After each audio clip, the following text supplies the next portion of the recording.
Imagine une seconde. Tu es à un mariage, tout le monde sourit, et pourtant, un seul regard dans la photo raconte une vérité que personne n'ose nommer. En 1949, à Saint-Jean-de-Luz, dans le sud de la France, une jeune couturière, appelée Lucienne Armand, termine les derniers ajustements d'une robe blanche qui va devenir la fierté de l'atelier. Le jour de la cérémonie, on lui demande de se placer derrière la mariée pour la photo officielle, comme un simple détail de décor. Sauf qu'au moment précis où l'objectif s'ouvre, ses yeux se détournent. Il cherche le marié. Et ce regard, capturé pour toujours, n'a rien d'un hasard. Il ressemble à un adieu, à une promesse silencieuse, à quelque chose d'interdit. Des années plus tard, cette même photographie refait surface, et un détail minuscule, presque invisible, oblige quelqu'un à se demander « Pourquoi une femme sacrifierait-elle 22 ans de sa vie pour protéger un secret qui n'aurait jamais dû exister ?» Aujourd'hui, je vais te raconter cette histoire dramatisada, inspirée de notre réalité, et tu vas comprendre comment un seul regard peut changer 3 vies sans qu'aucun mot ne soit jamais prononcé. Avant de commencer, si tu aimes les histoires qui te laissent une leçon de vie et un nœud dans la gorge, abonne-toi, laisse un like, et dis-moi de quelle ville tu regardes. Ça m'aide à faire grandir la chaîne et à porter ces récits plus loin. Cette photographie existe quelque part dans le sud de la France, cachée au fond d'une boîte en bois que personne n'ouvre plus. Elle montre un mariage. Un couple sourit. Mais regardez bien la jeune femme derrière la mariée, celle avec le tablier clair. Ses yeux ne regardent pas l'objectif, ils regardent le marié. Et ce regard raconte une histoire que personne n'a jamais voulu entendre. Une histoire d'amour qui n'aurait jamais dû exister. Si vous restez jusqu'à la fin, vous découvrirez pourquoi cette femme a sacrifié 22 ans de sa vie pour protéger un secret qui aurait pu détruire 3 existences. Cette femme s'appelle Lucienne Armand. En 1949, elle a 23 ans et travaille comme couturière dans un atelier de Saint-Jean-de-Luz. Les registres municipaux confirment qu'elle était employée chez Madame Bergeron, l'une des couturières les plus réputées de la région basque après la guerre. Lucienne vient d'une famille simple d'agriculteurs. Ses mains ont appris très tôt à transformer l'incertitude en beauté, le tissu brut en structure. À 15 ans, elle a quitté les champs pour l'atelier. À 23 ans, elle est considérée comme l'une des meilleures de sa génération. Mais ce matin de mars 1949, Lucienne ne sait pas encore que sa vie va basculer. Elle ajuste des épingles sur un mannequin quand la porte de l'atelier s'ouvre. Entre une jeune femme élégante, cheveux bruns relevés en chignon, sourire lumineux. C'est Claire Vautrin, fille unique d'une famille de commerçants respectés dans toute la ville. Elle vient pour son mariage qui aura lieu dans 6 semaines exactement. Madame Bergeron accueille Claire avec effusion. Les carnets de l'atelier montrent que cette commande était importante, pas seulement financièrement, mais socialement. Un mariage Vautrin, c'était la garantie d'autres clientes de cette classe. Claire explique ce qu'elle veut pour sa robe, décrit la dentelle française qu'elle a vue dans un magazine parisien, les manches longues qui lui semblent élégantes. Lucienne écoute en silence, prend des notes mentales, observe chaque détail du visage de cette femme qui semble si confiante, si heureuse. Puis Claire ajoute presque en riant « Mon fiancé m'accompagnera pour les essayages. Il adore voir comment les choses se créent. C'est un artisan, vous comprenez ?» Lucienne ne comprend pas encore, pas vraiment. Comment pourrait-elle deviner que ces mots anodins sont le début de tout? 2 jours plus tard, Claire revient pour le premier essayage. Et cette fois, elle n'est pas seule. Un homme entre derrière elle, grand, épaules larges, mains qui semblent trop grandes pour l'environnement délicat de l'atelier. Il porte une chemise simple, un pantalon de travail propre. Ses cheveux bruns sont coupés courts.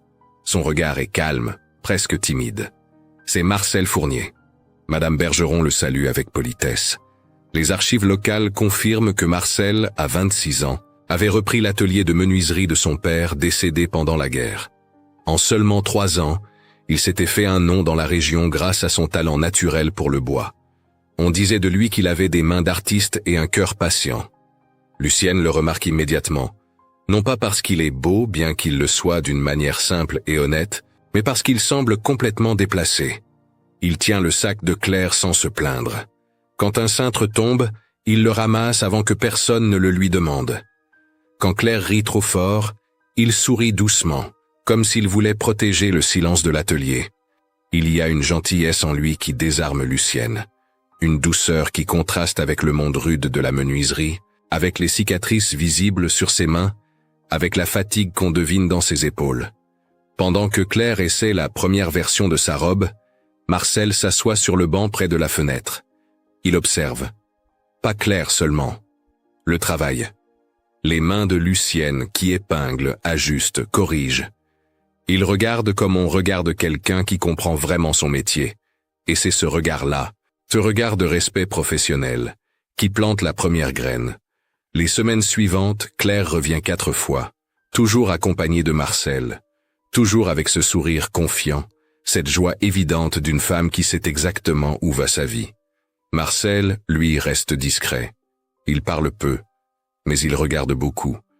Lucienne commence à remarquer des détails qu'elle ne devrait pas remarquer.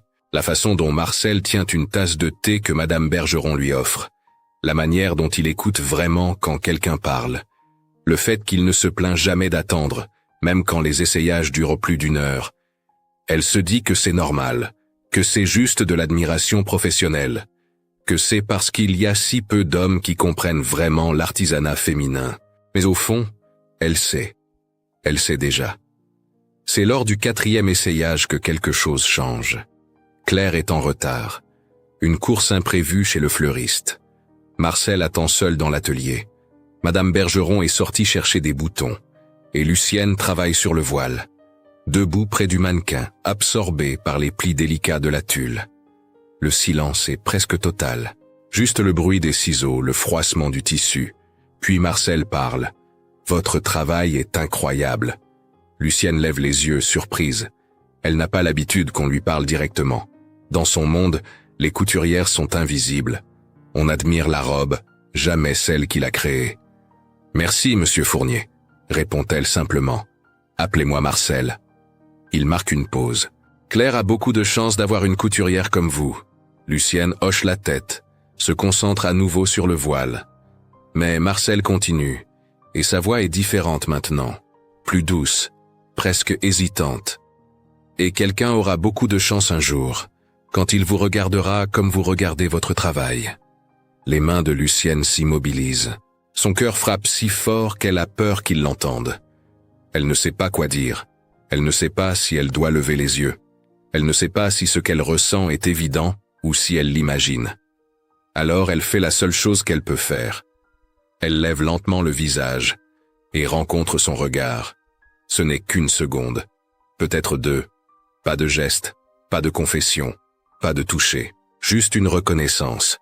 Quelque chose de silencieux, d'immense, d'impossible.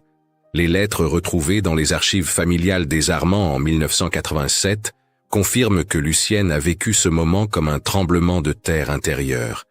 Elle l'a décrit plus tard dans un journal intime comme « le moment où j'ai su que ma vie ne m'appartenait plus ». La porte s'ouvre. Claire entre en riant, parlant de pivoine et de lys. L'instant se brise comme du verre. Marcel se lève, sourit à sa fiancée, redevient l'homme patient et simple qu'il était. Mais Lucienne sait. Et pire encore, elle sait qu'il sait. Cette nuit-là, seule dans sa chambre minuscule au-dessus de l'atelier, Lucienne pleure pour la première fois depuis des années.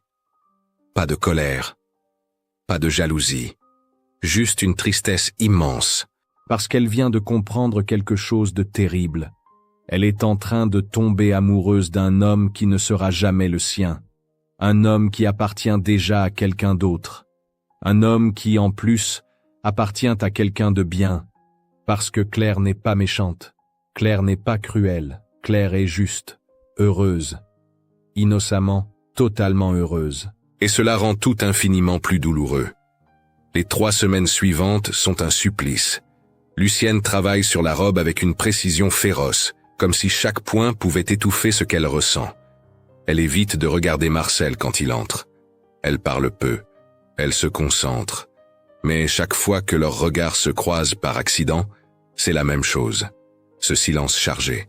Cette reconnaissance mutuelle d'un sentiment qui n'a aucun droit d'exister. Puis arrive le dernier essayage, une semaine avant le mariage. C'est un vendredi soir. La lumière commence à baisser. Claire essaie la robe une dernière fois, tourne devant le miroir, rit de bonheur. Tout est parfait. Le tissu tombe exactement comme il doit tomber.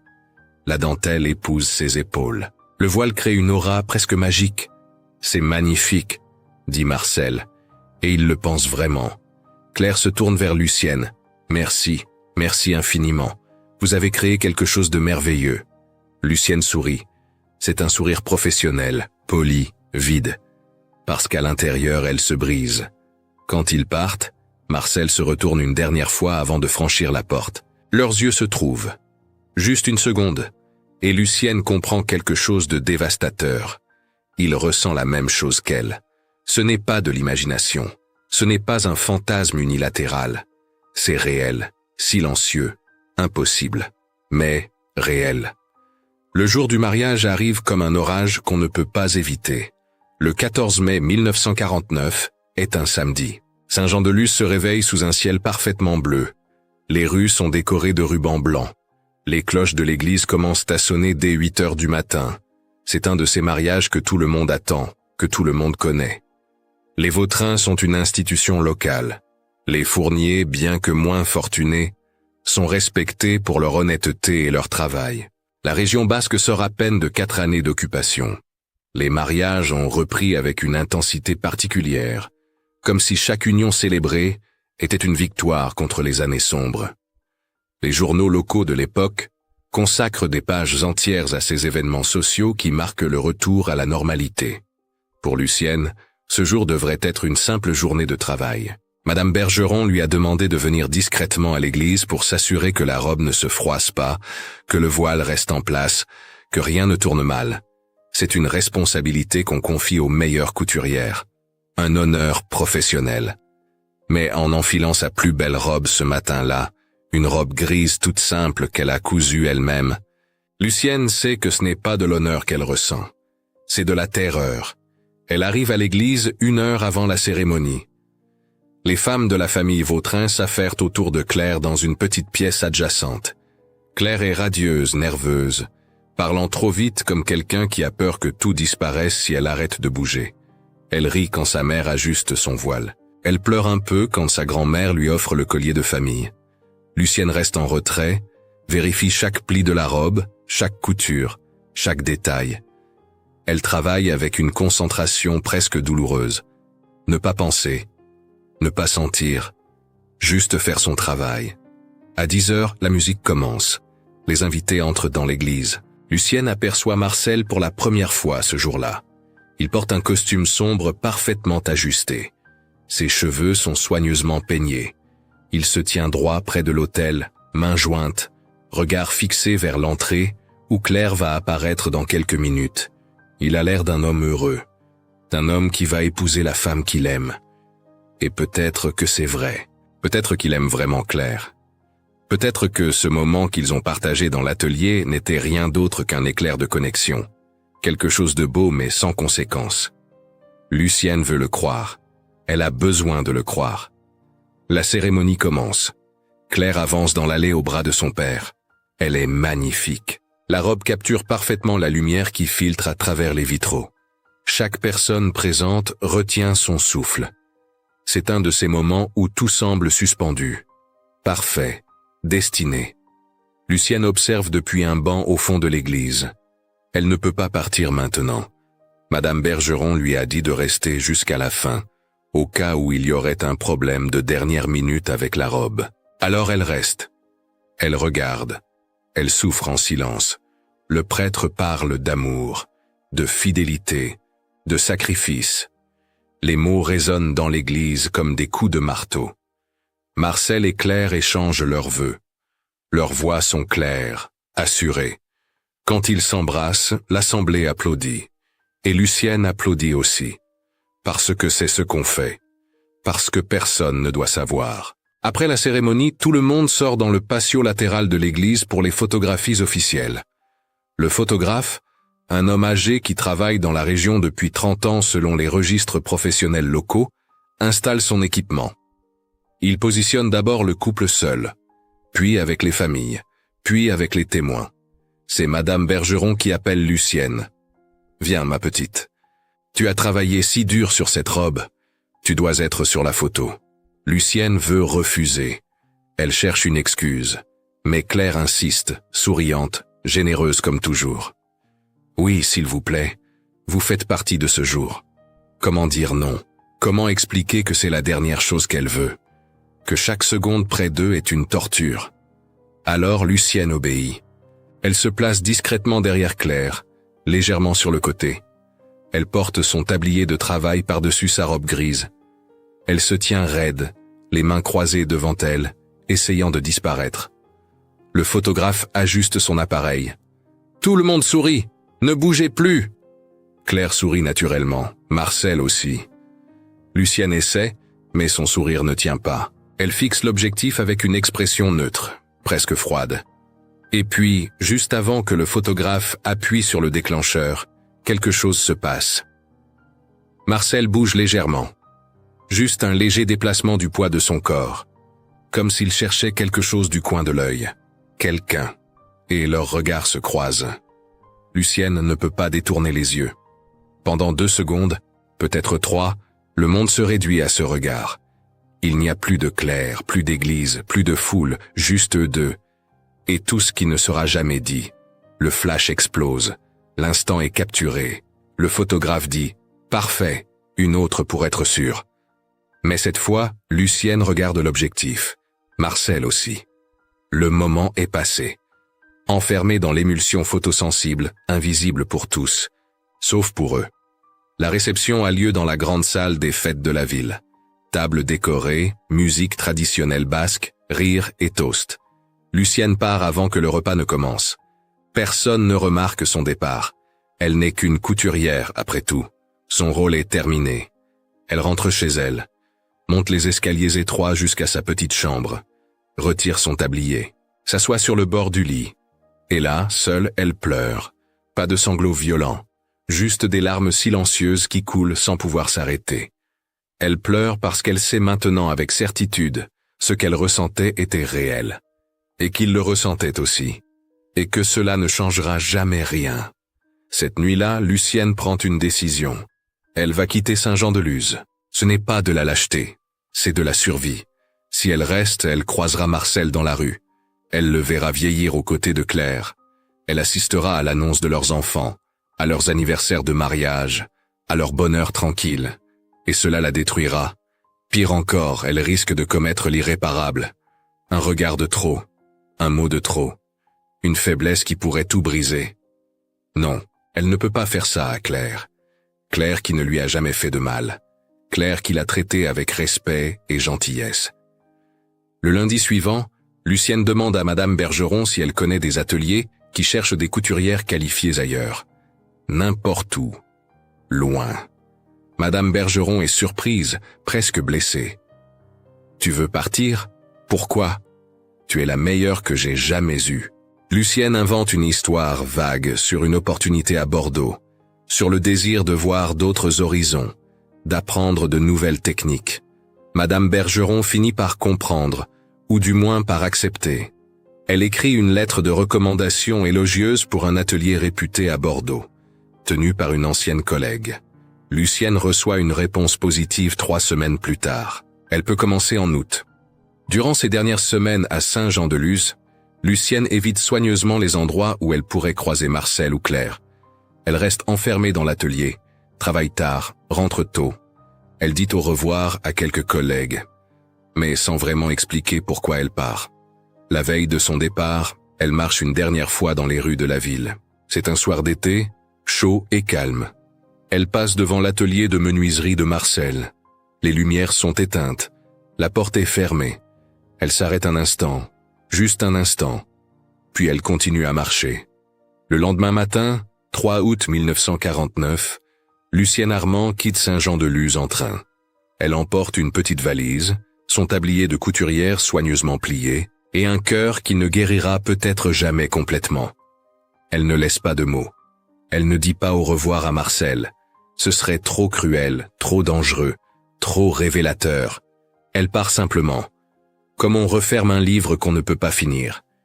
Dans le train qui l'emmène vers Bordeaux, Lucienne regarde par la fenêtre les paysages basques disparaître peu à peu. Elle pense à Marcel. Elle se demande s'il remarquera son absence. Elle se demande s'il comprendra pourquoi elle est partie. Elle se demande s'il pensera à elle, parfois, comme elle pensera à lui pour toujours. Les lettres familiales retrouvées des décennies plus tard confirment qu'elle a écrit dans son journal ce jour-là.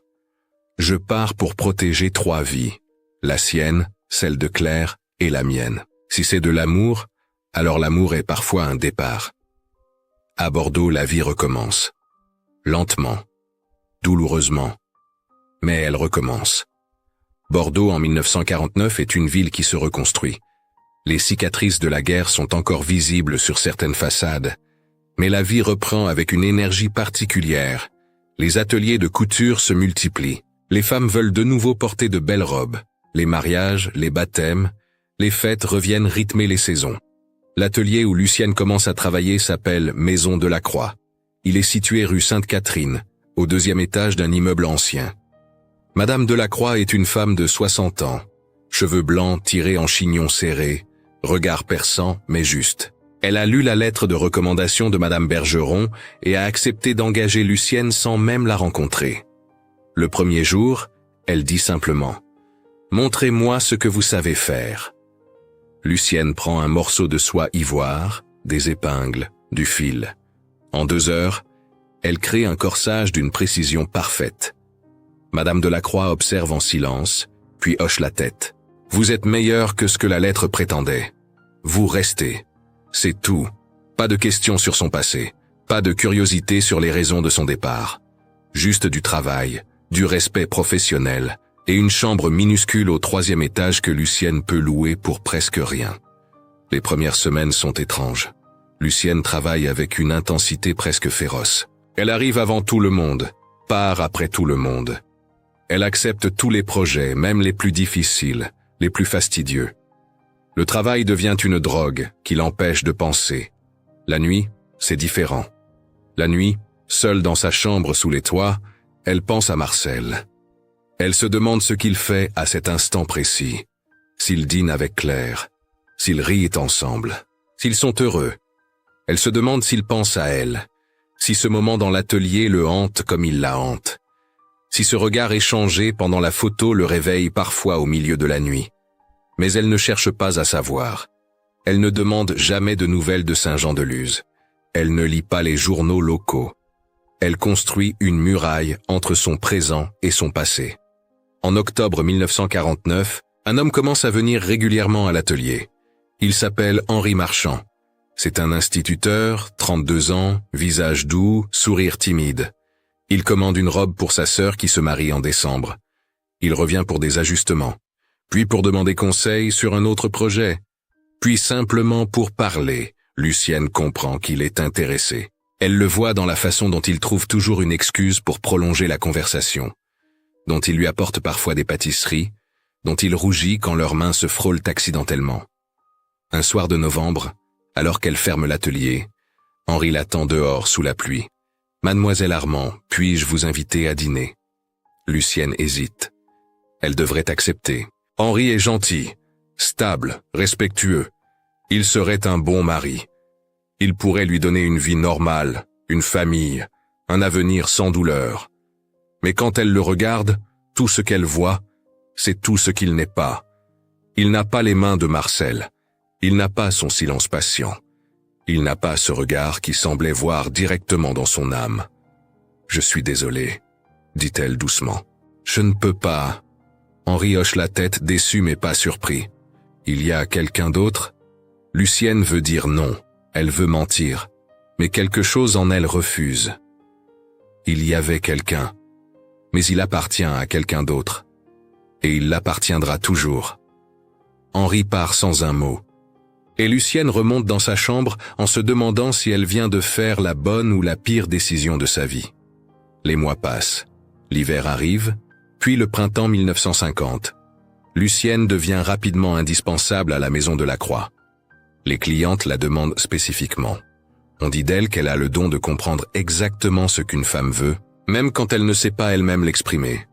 Mais au-delà du talent technique, les autres couturières remarquent quelque chose de plus profond. Lucienne travaille sur chaque robe de mariée avec une intensité particulière, presque douloureuse. Elle passe des heures sur des détails que personne ne verra. Elle ajuste, corrige, perfectionne jusqu'à l'obsession. Madame Delacroix l'observe un jour travailler sur un voile de tulle blanc. « Tu couds comme si ta vie en dépendait. » Lucienne ne lève pas les yeux. Peut-être que c'est le cas. En juin 1950, presque un an après son arrivée à Bordeaux, Lucienne reçoit une lettre. L'enveloppe porte le cachet de Saint-Jean-de-Luz. Son cœur s'arrête. Elle reconnaît l'écriture de Madame Bergeron. Elle hésite longtemps avant de l'ouvrir. Quand elle le fait enfin, ses mains tremblent. La lettre est courte. Madame Bergeron donne des nouvelles de l'atelier, mentionne quelques collègues, demande comment se passe Bordeaux. Et puis, presque en passant, à la fin, Claire Fournier est enceinte. Elle rayonne de bonheur. Marcel a agrandi son atelier pour préparer l'arrivée du bébé. Lucienne lit cette phrase plusieurs fois. Claire Fournier. Plus Vautrin, Fournier, épouse. Mère bientôt. Elle plie la lettre soigneusement, la range dans le tiroir de sa table de nuit. Elle ne pleure pas cette fois. Quelque chose en elle s'est durci au fil des mois. Quelque chose qui ressemble à de l'acceptation, mais qui est peut-être juste de l'épuisement. Elle répond à Madame Bergeron quelques jours plus tard. Une lettre polie, professionnelle. Elle parle de son travail, de Bordeaux, du succès de la Maison Delacroix. Elle ne mentionne pas Claire. Elle ne pose pas de questions sur Marcel. Elle termine par « Je ne pense pas revenir à Saint-Jean-de-Luz de sitôt. Ma vie est ici maintenant. » C'est vrai. Et c'est faux. Sa vie physique est à Bordeaux. Mais une partie d'elle, la partie qui s'est réveillée ce jour de mars 1949 dans un atelier, restera toujours à Saint-Jean-de-Luz, figée dans un instant impossible. Les années s'enchaînent. 1951, 1952, 1953. Lucienne construit lentement quelque chose qui ressemble à une vie. Elle se fait des amis parmi les couturières. Elle apprend à connaître Bordeaux, ses rues, ses cafés, son rythme différent. Elle va parfois au cinéma le dimanche. Elle lit beaucoup, surtout le soir. Mais elle ne se marie jamais. Elle refuse poliment toutes les avances. Quand on lui demande pourquoi, elle répond toujours la même chose. « Mon travail me suffit. » Et c'est en partie vrai. Le travail lui suffit. Il remplit ses journées, occupe ses mains, donne un sens à son existence. Elle devient l'une des couturières les plus respectées de Bordeaux. En 1955, quand Madame Delacroix prend sa retraite, c'est Lucienne qu'elle choisit pour reprendre l'atelier. À 29 ans, Lucienne Armand devient propriétaire de la Maison Delacroix. Elle garde le nom par respect, mais tout le monde sait que c'est maintenant son atelier. Elle embauche 3 jeunes apprentis. Elle institue des standards de qualité encore plus élevés. Elle refuse de faire des compromis sur le temps ou la précision. Les clientes affluent, les mariages se succèdent. Chaque robe de mariée qui sort de son atelier est un chef-d'œuvre. Les registres municipaux de Bordeaux montrent qu'entre 1955 et 1970, plus de 200 mariés ont porté une création de Lucienne Armand. 200 femmes qui ont vécu le jour le plus heureux de leur vie dans une robe cousue par une femme qui a renoncé au sien. Parfois, en ajustant un voile sur une jeune mariée nerveuse, Lucienne pense à Claire. Elle se demande si son enfant est né, si c'était un garçon ou une fille, si Marcel est devenu le père patient qu'elle imaginait qu'il serait. Elle se demande s'ils sont heureux. Elle espère qu'ils le sont, parce que son sacrifice ne peut avoir de sens que si leur bonheur est réel. En 1960, Lucienne a 34 ans. Ses cheveux commencent à grisonner légèrement aux tempes. Ses mains portent les marques de milliers d'heures de couture. Elle est respectée, établie, indépendante. Mais elle est seule. Un soir de décembre, après avoir fermé l'atelier, elle rentre chez elle par les rues illuminées pour Noël. Des familles passent, des couples se promènent, main dans la main, des enfants courent en riant. Et pour la première fois depuis longtemps, Lucienne se demande si elle a fait le bon choix. Si fuir était vraiment de la force ou juste de la peur déguisée en noblesse. Elle se demande ce qui se serait passé si elle était restée, si elle avait osé affronter ses sentiments, si elle avait donné à Marcel la chance de choisir. Mais elle chasse rapidement ses pensées. Elles sont dangereuses. Elles mènent nulle part. sauf vers des regrets qui ne peuvent plus rien changer. Ce qu'elle ne sait pas, ce qu'elle ne peut pas savoir, c'est que dans 22 ans, le hasard va lui donner une réponse qu'elle n'attendait plus. Mai 1971. 22 ans exactement depuis le mariage. Lucienne a 45 ans maintenant. Ses cheveux sont presque entièrement gris, qu'elle porte en chignon simple et élégant. Son visage porte les marques du temps, mais aussi quelque chose d'autre, quelque chose de serein qu'elle a mis des décennies à construire. Elle a réussi. Son atelier est prospère. Elle a formé une dizaine d'apprentis qui travaillent maintenant dans toute la France. Elle est invitée à des expositions d'artisanat. On parle d'elle dans les magazines de mode régionaux comme d'une artiste autant que d'une couturière. Mais elle est toujours seule. Ce samedi de mai, il y a une foire artisanale organisée place des Quinconces à Bordeaux. Lucienne a accepté d'y exposer quelques-unes de ses créations. Elle se tient derrière son stand, parlant avec des visiteurs, expliquant ses techniques, souriant poliment. Et puis, elle la voit. Claire Fournier traverse l'allée entre les stands, un sac à main au bras, cheveux plus courts qu'avant mais toujours bruns, à peine quelques fils gris. Elle porte une robe élégante, des chaussures confortables. Elle a l'air de quelqu'un qui a bien vécu, qui a été aimé, qui a eu une vie remplie. Le cœur de Lucienne fait un bond violent dans sa poitrine. Pendant une seconde, elle veut se cacher, fuir, disparaître. Mais il est trop tard. Claire tourne la tête, leurs regards se croisent. Il y a un moment de confusion, puis de reconnaissance. Lucienne Armand. La voix est plus grave qu'avant, mais c'est la même. Claire s'approche rapidement, le visage illuminé par un sourire authentique. Mon Dieu, c'est bien vous, après toutes ces années. Lucienne se force à sourire. Claire, quelle surprise. Claire regarde les robes exposées, les yeux brillants d'admiration. C'est vous qui avez créé tout ça? C'est magnifique. J'aurais dû m'en douter. Vous étiez déjà si talentueuse à l'époque. Elle parle. Au début, c'est superficiel, poli. Claire explique qu'elle est à Bordeaux pour le week-end, rendant visite à une amie. Elle parle de sa vie à Saint-Jean-de-Luz, de ses 2 enfants maintenant adultes, un fils de 20 ans qui étudie l'architecture, une fille de 18 ans qui veut devenir enseignante. Et Marcel? Demande Lucienne avant de pouvoir s'en empêcher. Claire sourit, un sourire doux et un peu fatigué. Marcel est toujours Marcel, patient, travailleur, dévoué. L'atelier de menuiserie marche bien. Il emploie maintenant 4 personnes. Il a fait une belle carrière. Elle marque une pause comme si elle cherchait ses mots. Il a été un bon mari, un très bon père. Il y a quelque chose dans le ton de Claire, une nuance que Lucienne ne peut pas tout à fait identifier. Quelque chose qui ressemble presque à de la résignation. Mais avant qu'elle puisse analyser plus, Claire change de sujet. « Et vous? Vous ne vous êtes jamais marié ?»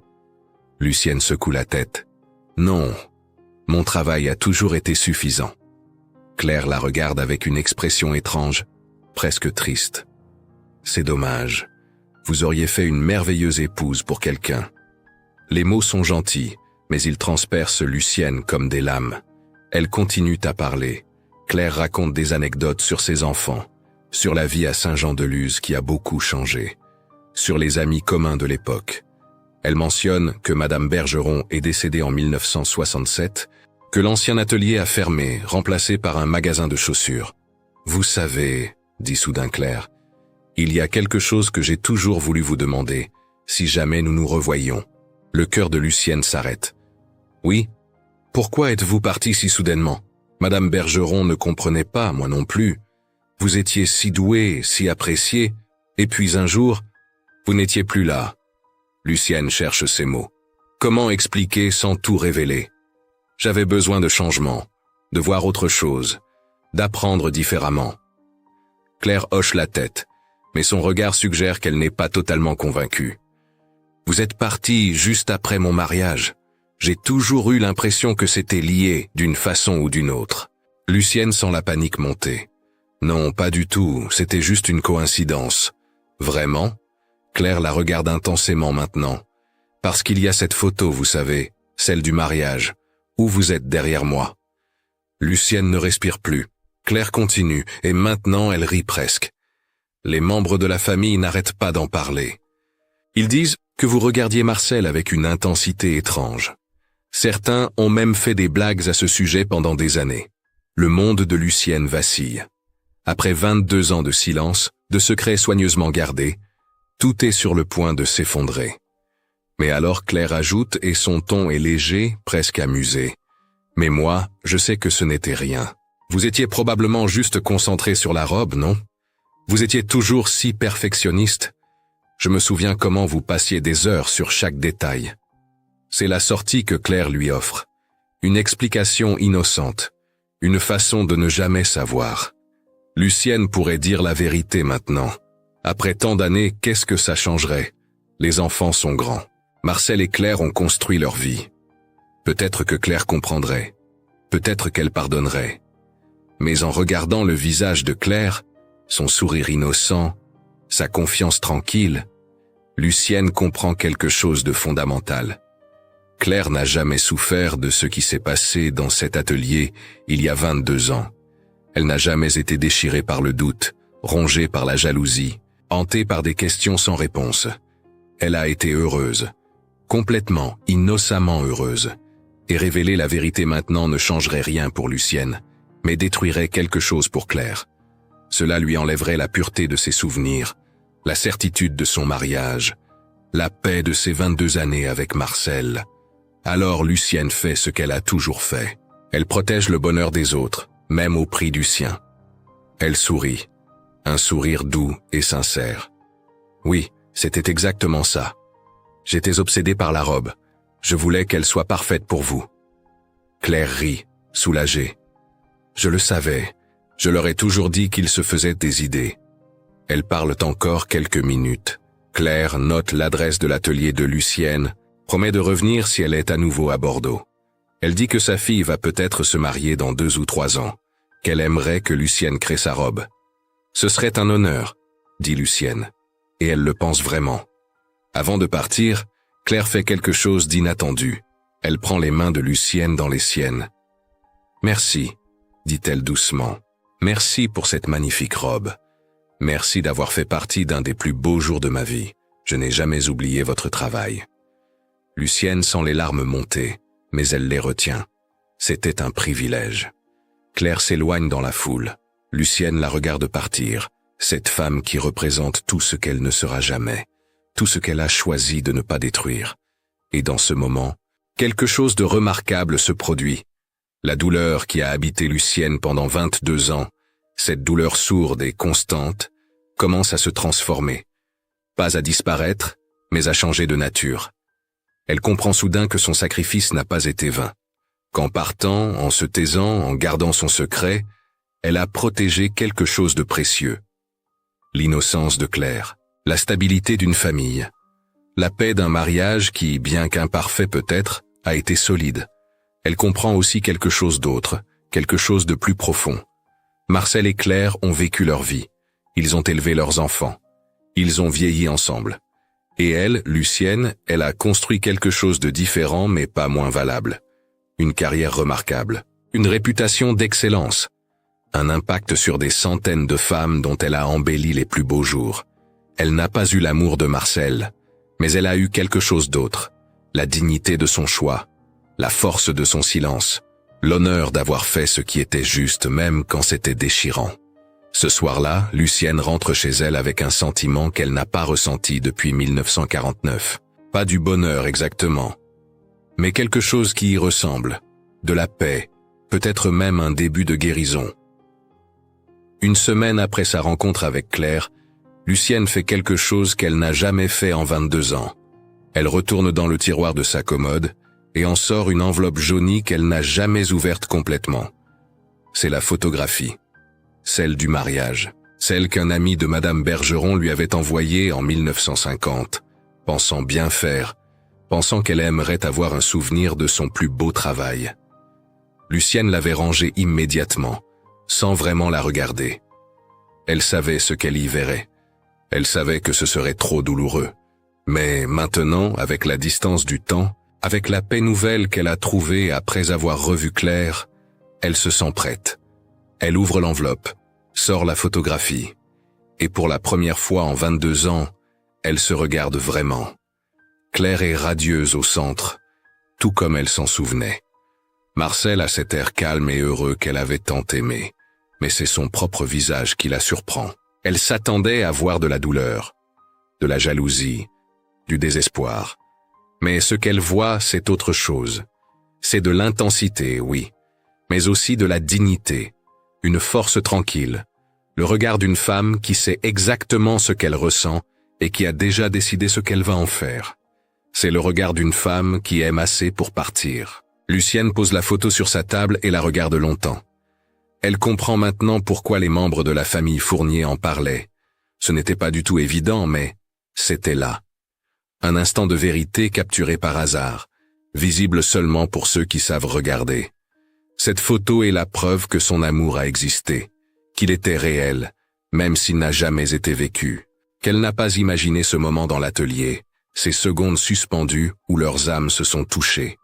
Et curieusement, cette preuve lui apporte du réconfort plutôt que de la douleur. Le lendemain, Lucienne fait quelque chose qui surprend tout son atelier. Elle demande à un photographe professionnel de Bordeaux, un homme avec qui elle a travaillé pour des campagnes publicitaires, de venir faire son portrait. « Je veux être photographié ici, dans mon atelier, en train de coudre, seul. » Le photographe est intrigué. « Pour quelle occasion ?»« Pour moi », répond simplement Lucienne. La séance a lieu un mardi après-midi, quand l'atelier est fermé. Le photographe installe son matériel. Il positionne Lucienne près de la grande fenêtre où la lumière est la meilleure. Elle porte sa robe de travail préférée, grise avec des poches pour les épingles. Ses mains tiennent une pièce de dentelle blanche qu'elle est en train d'ajuster. « Faites comme si je n'étais pas là », dit le photographe. « Travaillez normalement. » Lucienne baisse les yeux sur le tissu. Ses mains reprennent leur mouvement précis, automatique, après tant d'années. L'aiguille glisse, le fil se tend, le point se forme. Le photographe prend plusieurs clichés. Il capture non pas une femme qui pose, mais une artiste au travail. Il capture la concentration, la précision, la passion tranquille qui habite chaque geste. Quand il lui montre les tirages une semaine plus tard, Lucienne reste silencieuse longtemps. Sur la photo, elle voit une femme de 45 ans qui a choisi sa vie. Une femme qui porte les marques du temps et du travail avec fierté. Une femme qui est seule mais pas vide. Une femme qui a aimé et qui a renoncé et qui a trouvé quelque chose d'autre dans ce renoncement. « C'est parfait », dit-elle finalement. Elle encadre cette photo et la place dans sa chambre, sur la commode. Pas la photo du mariage. Celle-là, elle la range à nouveau. Mais cette fois sans la cacher. Elle la garde dans une boîte en bois avec d'autres souvenirs précieux. Elle sait maintenant qu'elle peut la regarder sans se briser. C'est son nouveau portrait, celui d'elle seule dans son atelier, qui devient sa photographie préférée. Parce que c'est sa vie réelle, sa vie choisie. Les années continuent. 1972, 1973, 1974. Lucienne continue à travailler, à créer, à former de jeunes couturières. Elle vieillit avec grâce, avec cette sérénité particulière des gens qui ont fait la paix avec leur choix. En 1975, elle reçoit une lettre inattendue. C'est de la fille de Claire, celle qui veut se marier. Elle demande si Lucienne accepterait de créer sa robe de mariée. « Ma mère parle encore de vous après toutes ces années. Elle dit que vous êtes la meilleure couturière qu'elle ait jamais connue. Ce serait un honneur pour moi de porter une de vos créations. » Lucienne hésite. Retourner dans cette famille, même de cette façon distante et professionnelle, c'est risquer de rouvrir des blessures qu'elle croyait guéries. Mais elle accepte finalement, parce qu'elle comprend quelque chose d'important. Ce n'est plus de la douleur qu'elle ressent quand elle pense à Marcel et Claire. C'est de la tendresse, une sorte d'affection distante pour deux personnes qui ont involontairement façonné sa vie. La jeune femme vient à Bordeaux pour les essayages. Elle s'appelle Marie. Elle a les yeux de sa mère et Lucienne le remarque avec un pincement au cœur, quelque chose dans le sourire qui ressemble à Marcel. Marie est douce, respectueuse, pleine de vie. Elle parle de ses parents avec affection. Papa est en train de construire tous les meubles pour notre premier appartement. Il ne sait pas s'arrêter de travailler le bois. Maman dit qu'il est comme ça depuis toujours. Lucienne crée pour Marie la plus belle robe qu'elle ait jamais faite. Elle y met toute son expertise de 26 ans de métier. Mais elle y met aussi autre chose. Une sorte de bénédiction silencieuse. Un cadeau à l'enfant de l'homme qu'elle a aimé. Quand Marie vient chercher la robe terminée, elle pleure de bonheur. C'est exactement ce dont je rêvais. Merci, merci infiniment.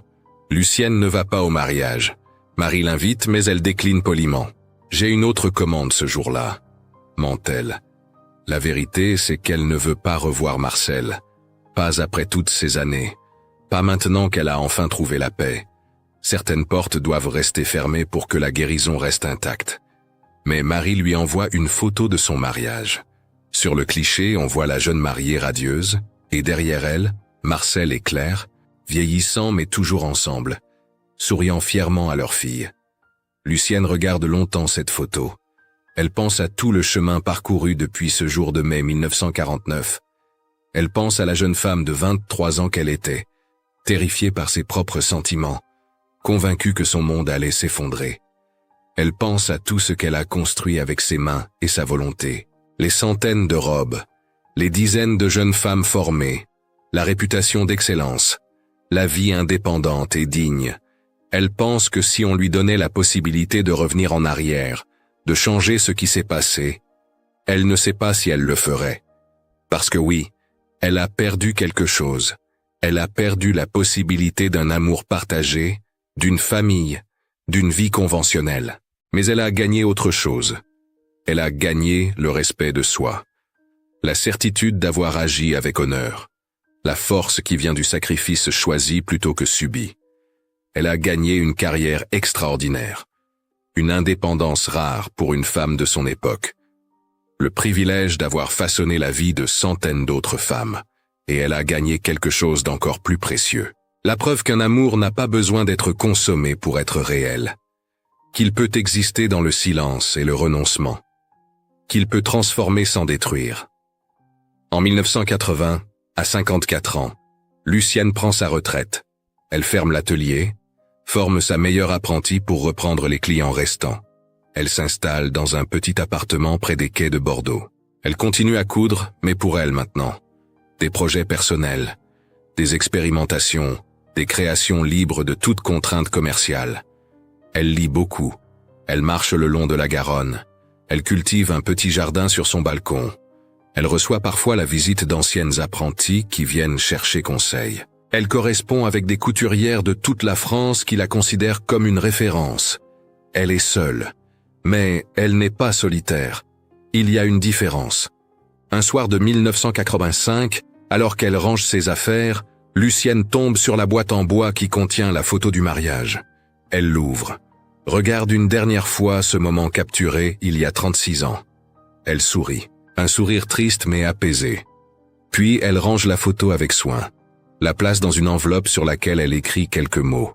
Ces mots, les historiens locaux les découvriront des années plus tard, quand les archives personnelles de Lucienne seront déposées par sa dernière apprentie, devenue amie proche.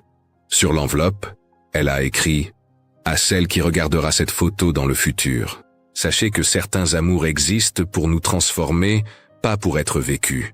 Ce regard que j'ai eu ce jour-là était à la fois mon moment le plus vulnérable et ma plus grande force.